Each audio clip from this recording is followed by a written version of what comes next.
keseluruhan bagian sampel.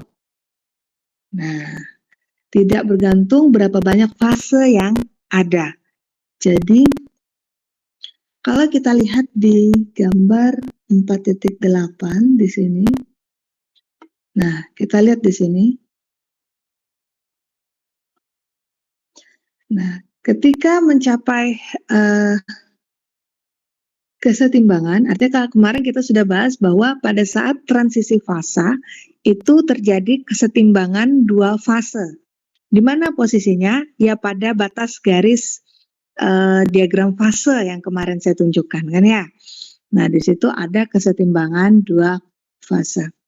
Nah, ketika terjadi kesetimbangan dua fase tersebut, ternyata potensial kimia dari zat tersebut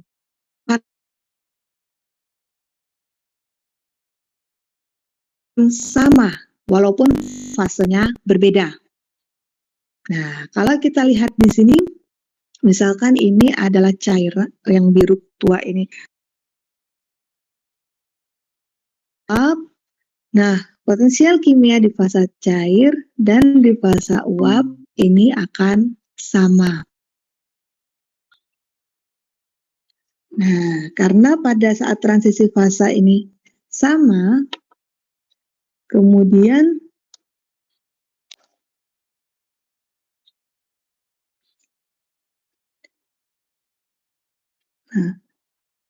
dapat disimpulkan bahwa ketika terjadi transisi fase, maka mu1 akan sama dengan mu2.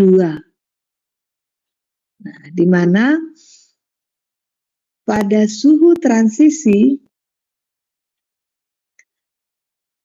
atau yang kita sebut dengan suhu transisi fase, ini merupakan suhu ketika potensial kimia dari kedua zat adalah sama. Nah, ini kalau kita tinjau dari segi termodinamika, kita lihat dulu bahwa pada saat kesetimbangan, ternyata potensial kimia dari dua zat itu akan sama. Nah, dalam praktiknya tentu ada beberapa kondisi yang mempengaruhi transisi fase ya, seperti kalian ketahui kalau kita mau mencairkan es artinya kita harus membuat es tersebut berada di suhu yang di atas 0 derajat Celcius kan ya, artinya di atas titik lelehnya. Nah, jadi kemudian kalau kita mau air berubah fase menjadi uap, maka harus kita naikkan suhunya pada suhu tertentu di atas 100 derajat Celcius kalau tekanannya 1 atmosfer.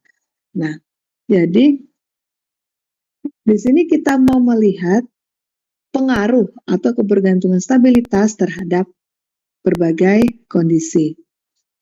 Nah, yang pertama akan dilihat adalah pengaruh suhu terhadap stabilitas fase. Nah, kalau kita uraikan kembali, karena potensial kimia ini sama dengan energi bebas Gibbs molar, maka persamaannya bisa menjadi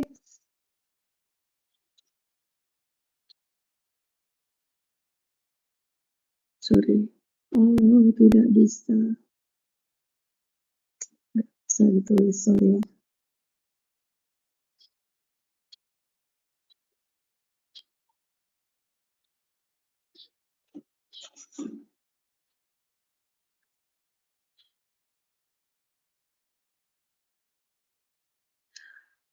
Oke, mungkin ini nanti perlu, inilah kelemahannya kalau kuliah online-nya. Saya sulit mau tulis-tulis, mau coret-coret ini. Aduh. Bentar, saya coba.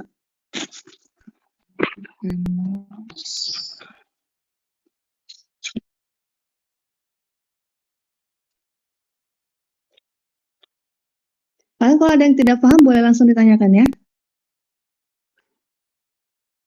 Kalau kita Sehingga dapat kita tulis karena potensial kimia ini sama dengan energi bebas Gibbs molar, maka persamaan termodinamiknya dapat kita tulis delta mu sama dengan V dP min S dt. Nah, untuk penjabaran ini nanti setelah UTS ya akan kalian dapatkan nanti untuk materi termodinamika nanti dengan Bu Berlian. Nah, dalam bahasan di bab 4 ini kita mau melihat pengaruh suhu terhadap kestabilan fasa. Nah, kita tinjau dari persamaan ini, di mana perubahan potensial kimia akan sama dengan volume pada tekanan, terhadap perubahan tekanan minus entropi terhadap perubahan suhu. Nah, maka kalau kita uraikan perubahan energi bebas Gibbs terhadap perubahan suhu pada tekanan tetap akan sama dengan minus entropi. Masih ingat entropi itu apa?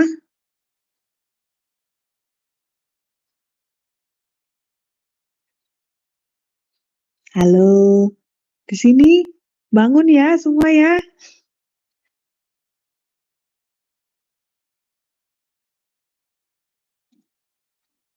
Aduh, ini suara saya kedengaran nggak? Kedengaran. Oke, pada diam semua. Bingung kah? Alah, susah ya kuliah. Memang inilah kelemahan kalau kuliah online ya.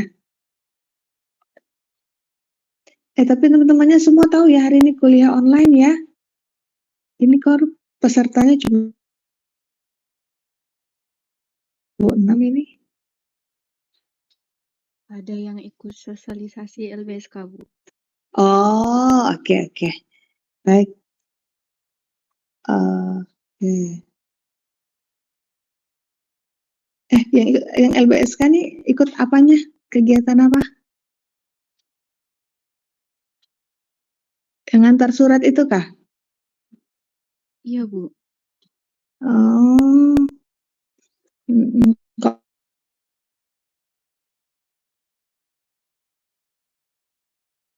di perkuliahan nanti mestinya disiapkan surat gitu ya. Jadi satu surat saja, nanti di list nama-nama yang pergi itu. Jadi ada keterangan bahwa ini tidak mengikuti perkuliahan karena kegiatan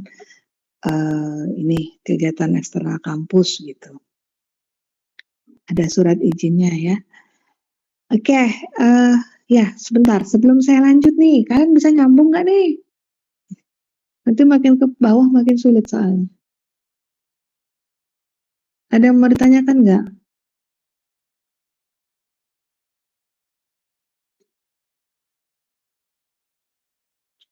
Atau mungkin, ya silakan. Yang VDP tadi apa ya, Bu? Oke, nah ini saya jelaskan lagi ya. V adalah volume kan ya. P tekanan.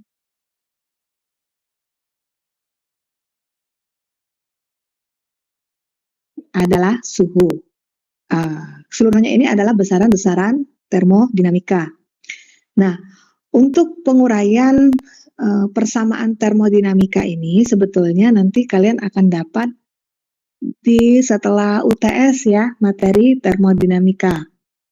Nah, jadi untuk besaran sebetulnya rumus asalnya delta G sama dengan VDP min SDT. Jadi perubahan energi bebas Gibbs sama dengan volume terhadap perubahan tekanan dikurang entropi terhadap perubahan suhu. Nah, tapi untuk bahasan ini kita lebih membahas dalam konteks energi bebas Gibbs molar. G per N atau kita sebut dengan potensial kimia dilambangkan dengan mu. Maka mu ini dapat juga dituliskan dengan delta mu sama dengan VDP min SDP. Oke. Nah, penting tahu dulu nih besaran termodinamiknya adalah ini. Nah, sekarang kita mau melihat pengaruh suhu terhadap kestabilan fasa. Nah, pengaruh suhu terhadap kestabilan fasa, karena persamaan awalnya tuh yang ini nih kan ya, yang tadi saya tulis itu yang biru. Maka kalau kita mau melihat pengaruh suhunya artinya apa? Kalau suhunya berubah, gimana sih jadinya? Gitu ini ya.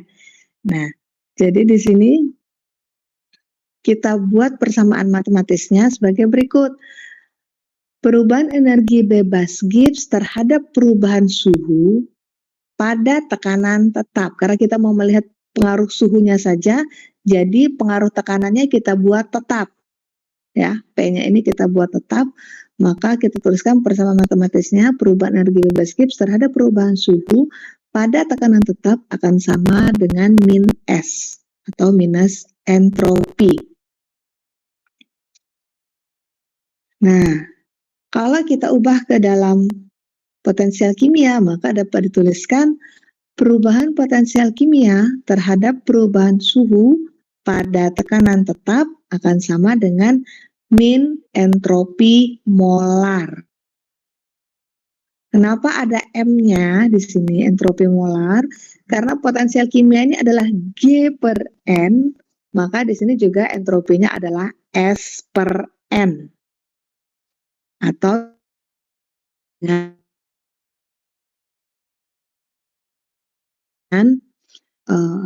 SM ya, minus entropi molar.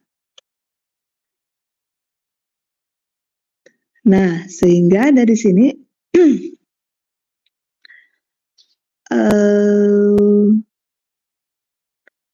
dinyatakan bahwa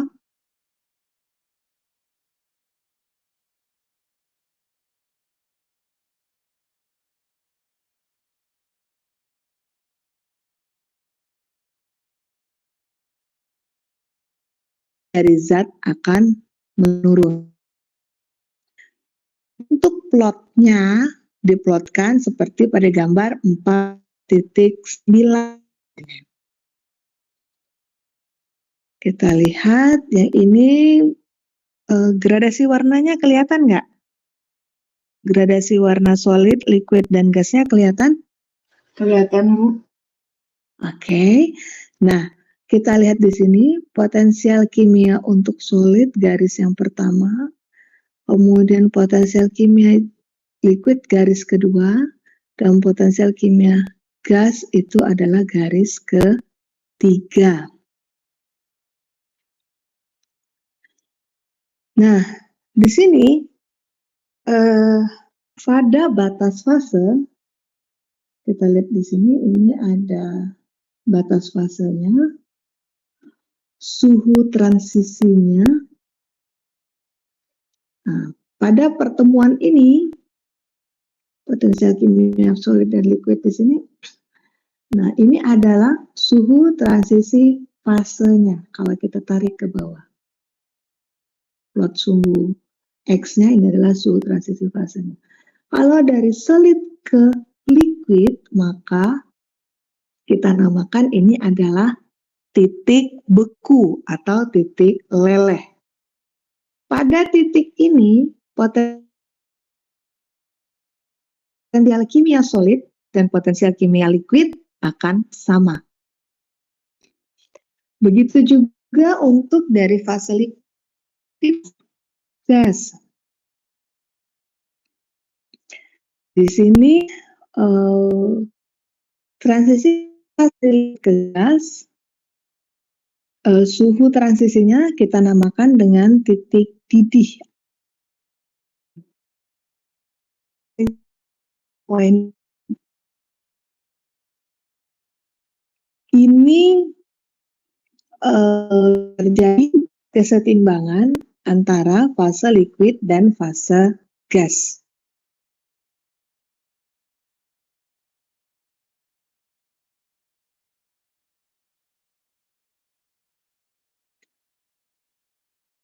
Nah, kemudian ini kalau kita lihat dari suhunya. Lalu kita lihat dari potensial kimianya, sumbu Y-nya ini potensial kimianya, kita lihat. Untuk potensial kimia solid, ini akan cenderung lebih besar daripada potensial kimia liquid, dan potensial kimia liquid cenderung lebih besar daripada potensial kimia gas. Sekarang bagaimana dengan entropinya? Entropi masih ingat nggak apa entropi? Ukuran ketidakacakan sistem. Kebalik, bukan ketidakacakan, ketidakteraturan ya. Ukuran ketidakteraturan sistem. Nah, jadi semakin tidak teratur, maka entropinya semakin besar. Ya, betul. Nah, kalau kita lihat di sini antara solid, liquid, sama gas, mana yang entropinya paling besar?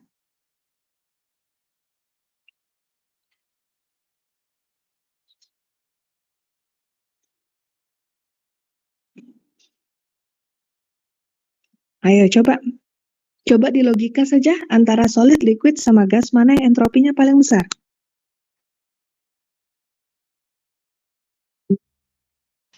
Gas, Bu. Ya, betul. Fase gas, karena fase gas itu molekulnya jauh lebih ringan, kemudian dia dapat bergerak secara acak ya, sehingga entropi gas akan selalu lebih besar daripada liquid, dan liquid lebih besar daripada solid. Gitu. Nah, jadi itu penjelasan untuk pengaruh suhu terhadap stabilitas fase. Ada yang mau ditanyakan?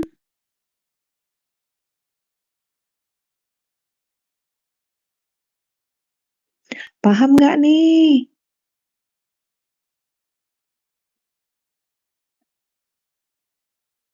Halo? Bu. Ya? Jadi Silakan. yang paling stabil itu gas ya? Apa?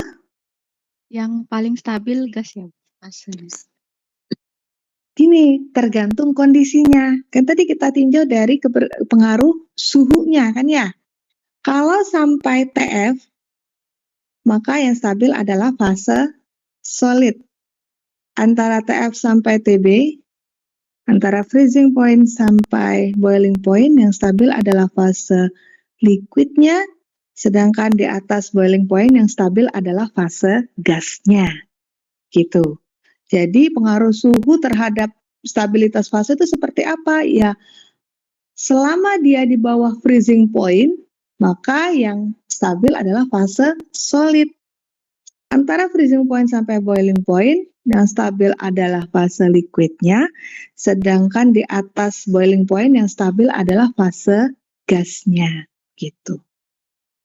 Oke? Baik, Bu. Paham, Bu. Terima kasih, Bu. Nah, jadi bahasa gampangnya kurang lebih seperti itulah ya. Mungkin kalian terlalu pusing lihat persamaan ini kali ya. Persamaan 4.1 mungkin agak bingung, tapi secara implisitnya, secara apa ya, logikanya kurang lebihnya seperti itu. Jadi bagaimana pengaruh suhu terhadap kestabilan fase? Ya kalau dia di bawah freezing point, ya stabil pasti yang fase padat. Di antara freezing point sama boiling point yang stabil liquid, sedangkan di atas boiling point yang stabil adalah fase gas. Oke, kita lanjut. Tadi kita tinjau adalah pengaruh suhu terhadap kestabilan fase. Sekarang, bagaimana pengaruh tekanan terhadap kestabilan fase? Seperti kita ketahui kemarin bahwa ketika tekanannya berubah, maka titik didihnya, titik bekunya juga akan berubah. Kan ya?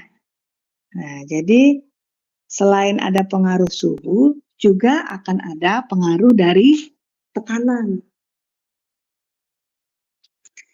Nah, bagaimana pengaruh tekanan? Nah, kita lihat kembali lagi ke persamaan yang tadi saya tulis. Delta mu sama dengan VdP min S dt. Maka perubahan potensial kimia terhadap perubahan tekanan pada suhu tetap akan sama dengan volume molarnya. Oke. Perubahan potensial kimia terhadap perubahan tekanan pada suhu tetap akan sama dengan volume molarnya. Nah, di sini akan kita lihat, mungkin gampangnya langsung saja kita lihat ke sini ya, ke gambar 4.10. Oke, kita lihat di gambar 4.10 ini. Ini ada plot antara potensial kimia dengan suhu. Nah, tapi garisnya nggak satu. Kalau tadi ini kan di sini garisnya satu nih. Solid, liquid, gas gitu ya. Dalam satu kondisi tekanan. Nah, di sini kita coba lihat bagaimana kalau ada tekanan rendah dan tekanan tinggi. Nah, ternyata ini bisa muncul dua kondisi. Ya, bisa muncul dua kondisi. Pada kondisi yang pertama, daerah yang garis yang dua garis di bawah ini adalah low pressure. Jadi garis yang letaknya di bawah ini yang low pressure. Kemudian yang garisnya di atas ini adalah yang high pressure. Nah, untuk gambar yang pertama, nah, volume molar dari padatan ini lebih kecil daripada volume molar yang liquid. Jadi ingat ya, yang garis pertama ini adalah batas solid, kemudian adalah liquid. Titik ini adalah titik lelehnya, ya, titik leleh atau titik bekunya. Titik beku pertama, titik beku yang kedua. Ini pada tekanan rendah, kemudian kondisi yang kedua ini adalah pada tekanan yang lebih tinggi. Nah, untuk keadaan pertama, volume dari padatan lebih kecil daripada volume molar yang cair. Sehingga potensial kimia dari yang padat atau solid hanya meningkat sedikit daripada yang liquid. Nah, jadi yang kita lihat peningkatan potensial kimianya dari panahnya ini, potensial kimia dari yang padat meningkatnya sedikit daripada yang liquid. Ini dapat menyebabkan pergeseran titik beku ke arah yang lebih besar. Jadi dengan peningkatan suhu, ini menyebabkan pergeseran titik beku ke arah yang lebih besar. Kemudian kondisi yang kedua, ini kebalikannya. Perubahan potensial kimia yang padat atau solid lebih besar daripada perubahan potensial kimia yang liquid. Akibatnya dapat menyebabkan terjadi pergeseran titik beku itu ke arah yang lebih rendah. Nah, ini dua kondisi akibat adanya pengaruh tekanan. Kondisi yang pertama menyebabkan potensial kimia yang solid lebih kecil daripada yang liquid, maka suhu titik bekunya akan bergeser ke arah yang lebih besar. Kondisi yang kedua, potensial kimia yang solid lebih besar perubahannya daripada yang liquid, maka dia akan bergeser, titik bekunya akan bergeser ke arah yang lebih kecil. Bisa dipahami?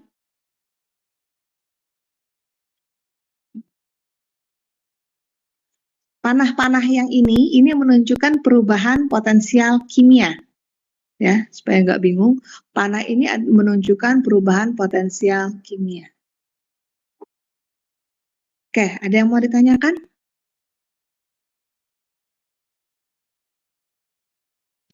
Saya ingin bertanya, Bu. Silakan.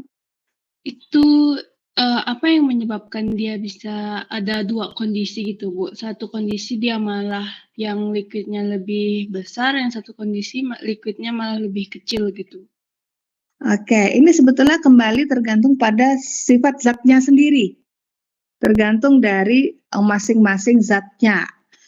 Apa yang akan terjadi ketika dia dirubah tekanannya, karena masing-masing zat punya karakteristik sendiri-sendiri ya. Ada yang cenderung stabil dalam kondisi gas, ada yang cenderung stabil dalam kondisi padat ya, ada yang cenderung stabil dalam kondisi cair. Jadi ini kembali ke karakteristik masing-masing zatnya. Makanya untuk mengetahui apakah dia bergeser kemana, perlu dilakukan perhitungan. Dia cenderung bergeser ke titik beku yang lebih besar atau yang lebih kecil gitu. Nah, mungkin sebagai contoh, sudah bisa dipahami nggak? Bisa, Bu. Oke, Makasih, Bu. Baik. Nah, mungkin sebagai contoh, kalian coba pelajari ini nih, example 4.1. Ya, coba dipelajari dulu. Kita lihat di sini, hitung pengaruh potensial kimia es dan air dengan meningkatnya tekanan dari 1 bar ke 2 bar pada 0 derajat Celcius. 0 derajat Celcius ini apa? Suhu apa?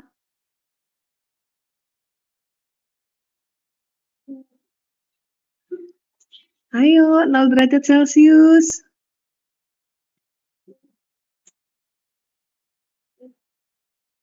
Coba baca lagi nih. Hitung pengaruh potensial kimia dari es dan air akibat meningkatnya tekanan dari 1 bar ke 2 bar pada 0 derajat Celcius.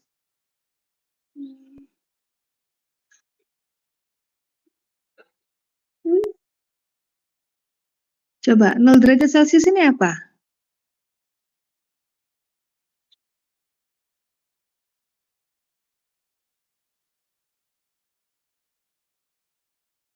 Halo, 0 derajat Celcius. Suhu. Iya, suhu apa? Titik leleh. Iya, titik lelehnya ya. Mungkin mesti lebih fokus kali ya, karena agak sulit juga nih memang penyampaiannya ya. Coba agak fokus. Jadi di sini 0 derajat Celcius adalah titik leleh daripada air ya, atau kita tahu es ya, es akan mencair pada suhu di atas 0 derajat Celcius. Sekarang kita mau tinjau, artinya pada 0 derajat Celcius ini terjadi kesetimbangan potensial kimia. Oke. Terjadi kesetimbangan potensial kimia antara fase solid dengan fase liquidnya. Sekarang, kalau suhunya tetap, tekanannya saya ubah dari 1 bar ke 2 bar. Apa yang akan terjadi? Nah, ini maksud soal di sini. Di sini ada densitas dari es, yaitu sebesar 0,917 dan densitas air 0,999. Nah, kalau kita lihat di sini nih, dari densitasnya, kalian bisa menyimpulkan apa? Densitasnya es 0,917 sedangkan air 0,999. Es sama air bisa dibedakan nggak? Secara visual. Bisa. Bisa kan ya? Kalian bisa lihat perbedaannya. Kalau kalian punya apa air, kemudian air tersebut kalian kasih es, kan kalian bisa bedakan nih, yang ini es, yang ini air kan ya. Nah, sekarang kalau kita lihat dari densitasnya, es lebih kecil daripada air. Inilah sebabnya mengapa es itu mengapung di dalam air. Oke, silakan coba dipelajari dulu untuk yang example 4.1. Kemudian self test 4.1 nanti boleh coba dikerjakan juga. Saya kasih waktu 10 menit ya. Silakan dibaca dan dicoba dulu.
Oke, bisa dipahami untuk contoh soalnya?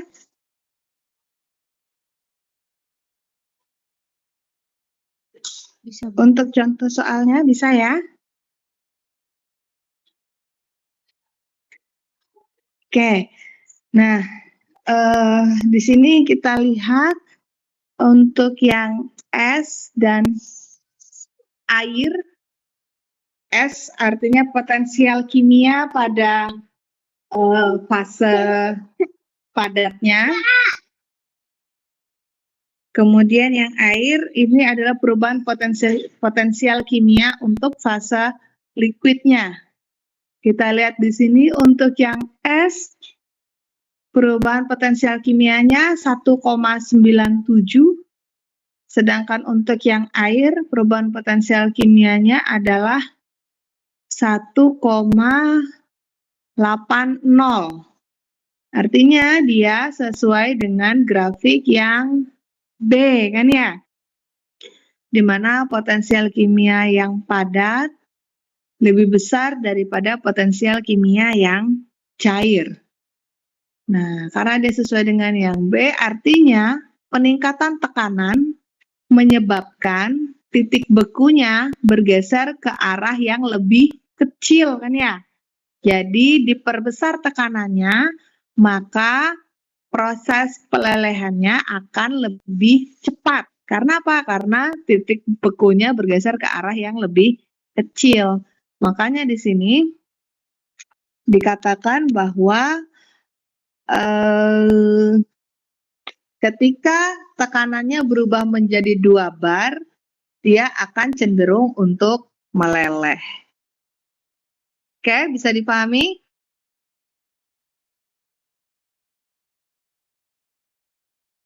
Bisa, Bu. Ya, baik. Nah, begitu juga dengan yang self-test 4.1, ini sama, caranya sama. Jadi kita punya data densitas, kemudian data massa molar, lalu ada data perubahan tekanannya. Nanti kita hitung, kita bandingkan antara potensial kimia yang solid dan potensial kimia yang liquid, perubahan potensial kimianya bagaimana, dia sesuai dengan gambar yang A atau yang B. Nah, baru kita bisa simpulkan bahwa peningkatan tekanan itu menggeser titik transisinya ke arah mana. Oke, bisa dipahami ya? Yang lain gimana yang lain? Kalau ada yang mau ditanyakan silakan.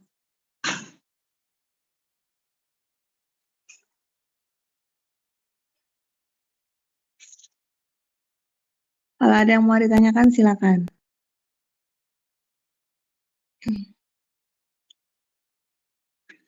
Baik, kalau nggak ada saya lanjut.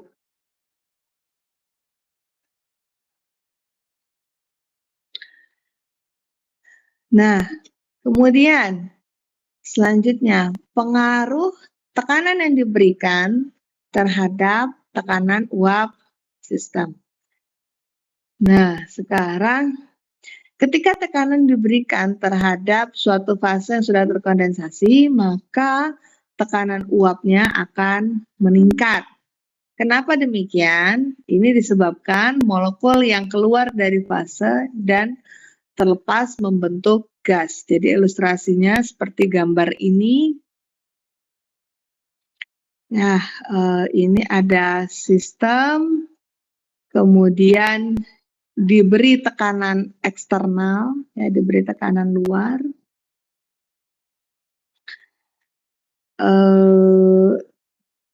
Terhadap sistem tersebut. Jadi ini ditekan sehingga dia dapat menyebabkan peningkatan tekanan uapnya.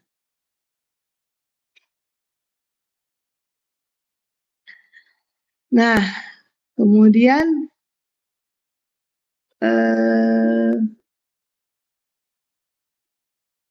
untuk dalam hal ini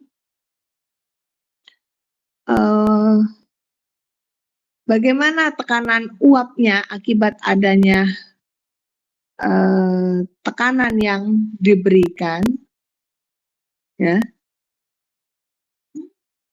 maka dapat digunakan persamaan 4.3.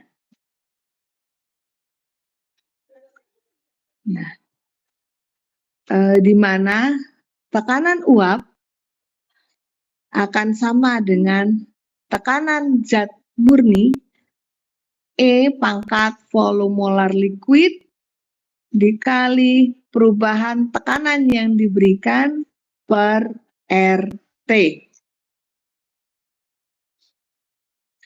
Nah, ini menunjukkan bahwa tekanan uap akan meningkat ketika terdapat tekanan yang diberikan terhadap fase terkondensasi. Jadi kalau kita punya larutan yang sudah maksudnya zat yang sudah jenuh, ya, condensed phase, ini kemudian kita tambah lagi dengan tekanan, maka ini akan meningkatkan tekanan uapnya. Di mana P ini adalah tekanan uap akhir, P bintang ini tekanan uap awalnya, kemudian Pm ini volume molar, delta P adalah tekanan eksternal yang diberikan, dan per RT, R adalah konstanta gas, T adalah suhu. Nah, persamaan ini dapat dijustifikasi. Ini agak sulit karena tidak menggunakan papan tulis, ya. Jadi persamaannya dijustifikasi atau diturunkan sehingga diperolehlah persamaan seperti ini, di mana ln P per P bintang sama dengan volume molar fase liquid per R dikali T.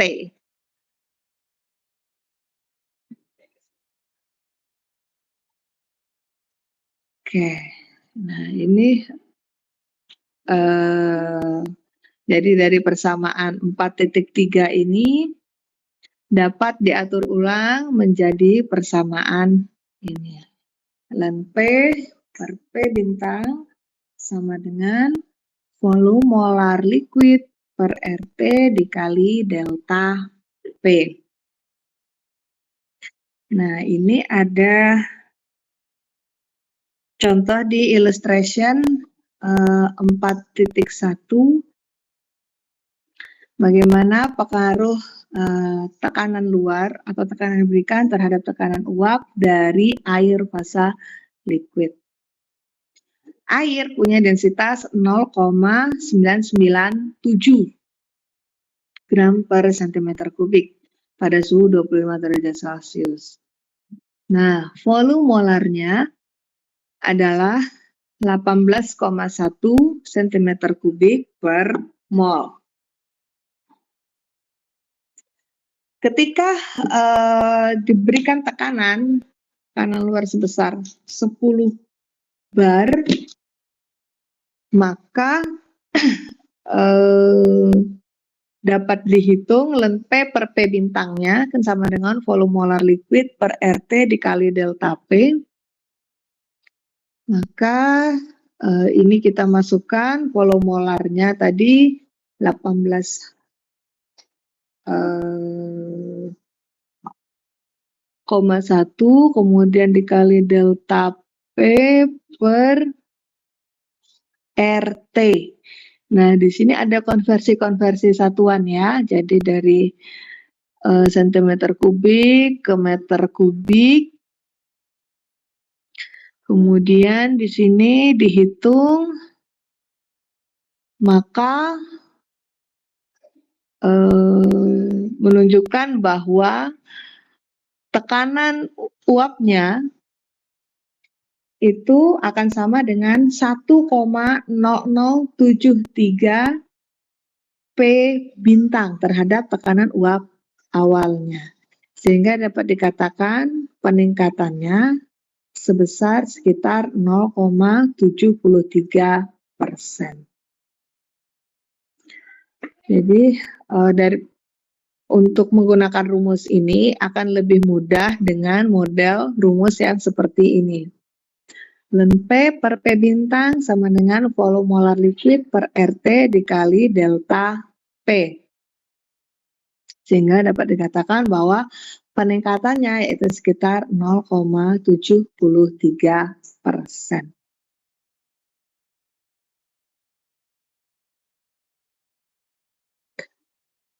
Nah, nanti kalian bisa coba sendiri untuk self test 4.2.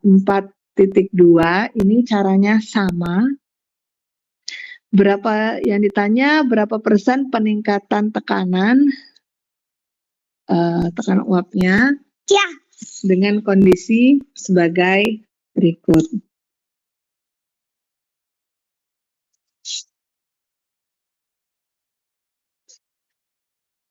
Oke, ada yang mau ditanyakan?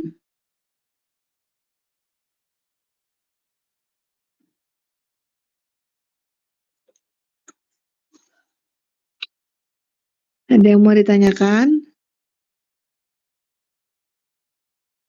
Dari saya belum ada, Bu. Baik. Oke, yang lain nggak tidur ya? Tidak, Bu. Lalu kuliah termo jadi tidur pula kan? Lihat banyak ini. Jadi gini, kalian pada saat kuliah saya minta siapkanlah coret-coret, kemudian kertas coret-coret atau catatan ya, catatan kalian juga disiapkan. Kayak kalian kuliah di kelas lah, kalian persiapkan.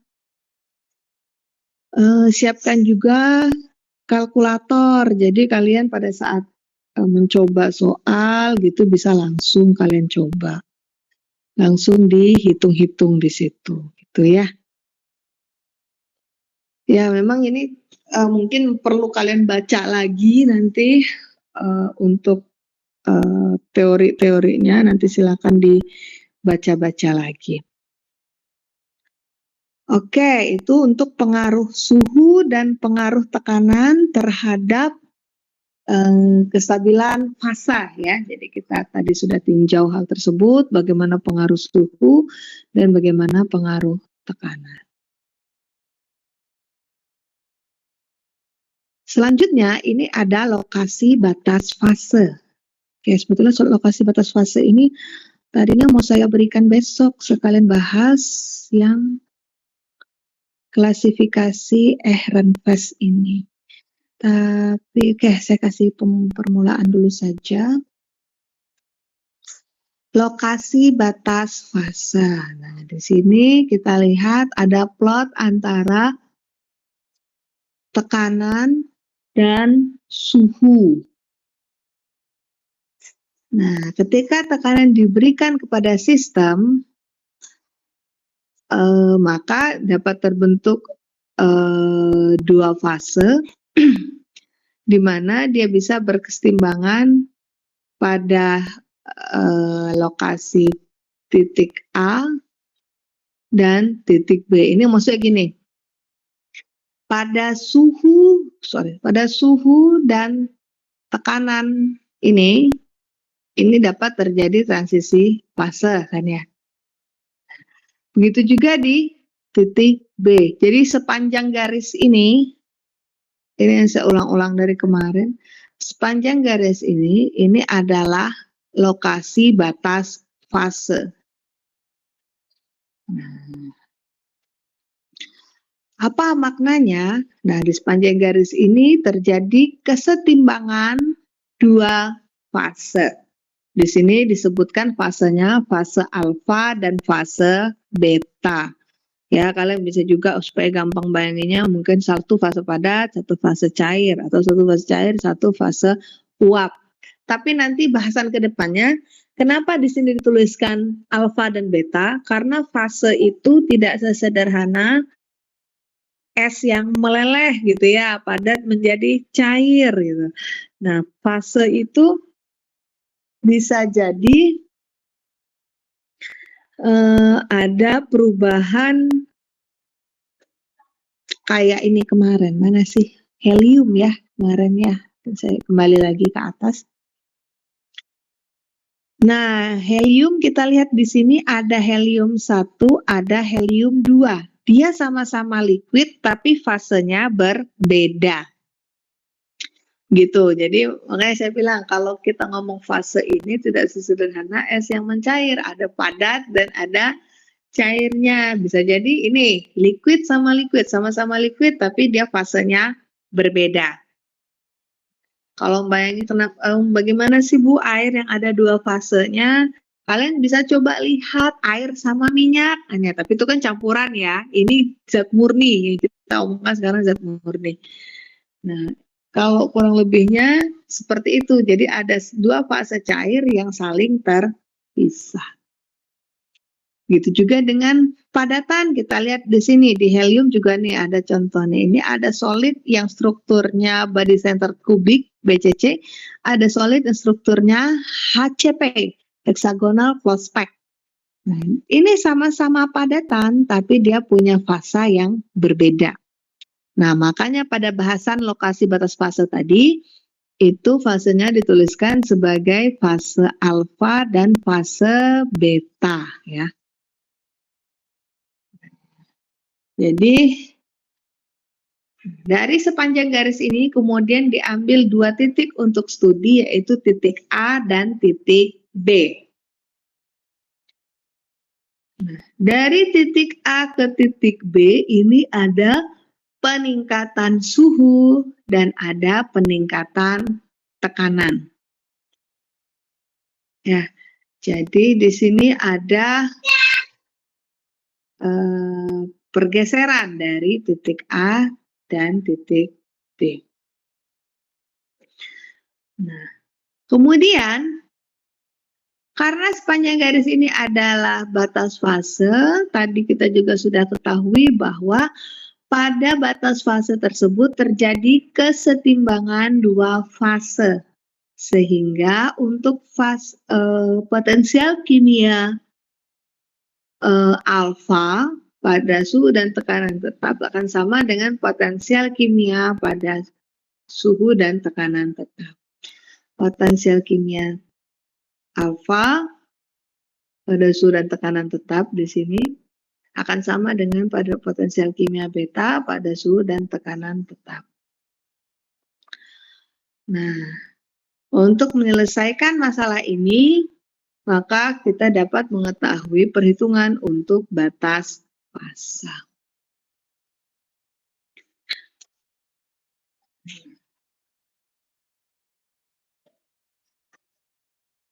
Oke, kemudian untuk slope dari batas fase, nah kita kembali ke persamaan termodinamik tadi, di mana delta mu akan sama dengan min SDT plus VDP. Atau tadi saya tuliskan VDP min SDT, sama saja ya.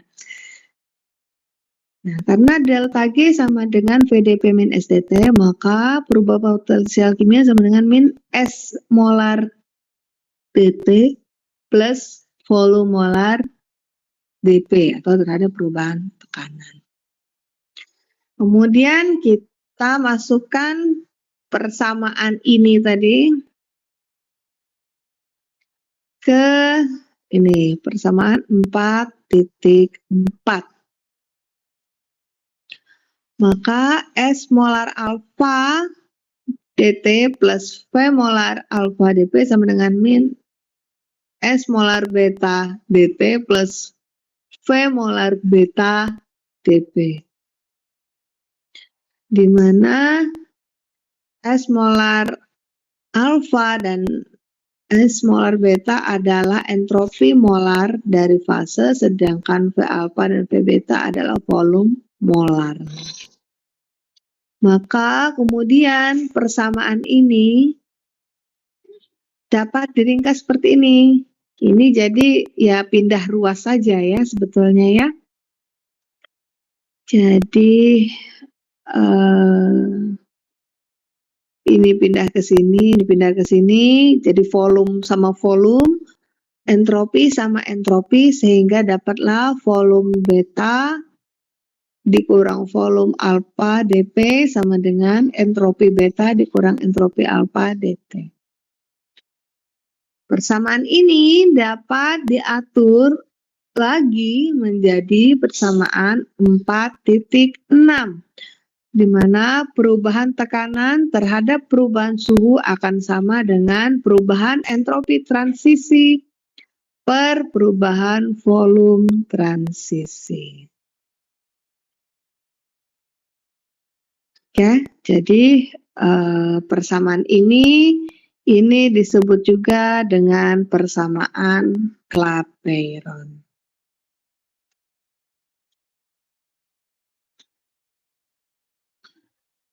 Nah, jadi persamaan Clapeyron inilah yang selanjutnya nanti akan digunakan untuk menyelesaikan kasus tentang batas fase ini. Nah, nanti akan kita bahas batas fase solid liquid, kemudian batas fase liquid uap, liquid vapor, kemudian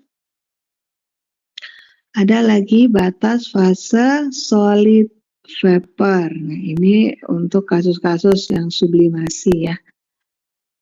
Nah, oke. Saya rasa untuk bahasan batas fase solid liquid dan seterusnya sampai Ehrenfest itu akan saya bahas besok di perkuliahan besok. Besok kita masih kuliahnya online lagi. Jadi supaya bisa nyambung, saya minta kalian hari ini coba baca materinya ya, baca materinya.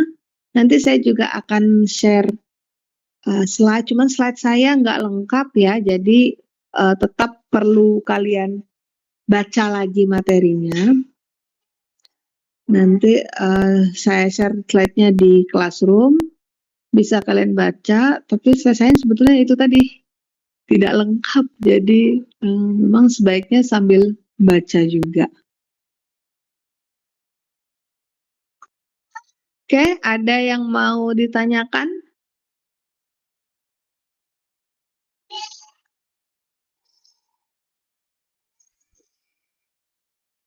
Ada yang mau ditanyakan? Baik, kalau enggak ini